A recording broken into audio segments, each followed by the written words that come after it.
Nataka nikuulize kitu kimoja. Sawa bwana Chamboga? Wewe mpaka umefikia umri huu, unawaza nini ili kuachana na bangi?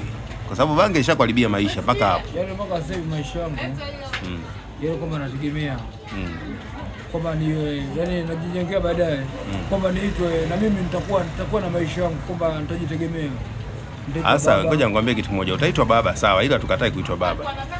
Wewe kama wewe sawa, kabla ya kuitwa baba unatakiwa kwanza ujue kuna majukumu ya kutafuta hela, kuna majukumu ya kuacha bange, kuna majukumu ya kuacha madawa kulevya, kwa sababu yote ushayatumia. Je, ushaona ina faida yote hayo madawa kulevya? Ushaona ina faida yote? Ushaona hayo majukumu yote yana faida yote, hayo mabange na madawa kulevya?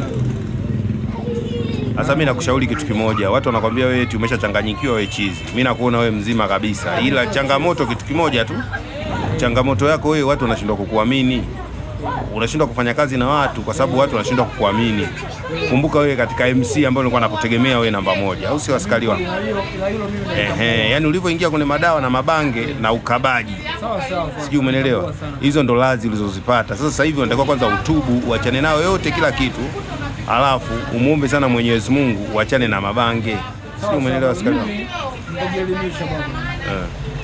Yote mimi nitajielimisha, mabange nitaachana nayo, basi nitakuwa mimi mtu ambaye mwenye maisha yangu tu mbaya, yani nitachukua hata chochote ambacho nitakupatia nini ile harusi basi nitakuwa nipoteza kama. Sasa kwa nini usiende kwenye huduma za afya ambazo wanaosababisha watu wanaacha madawa?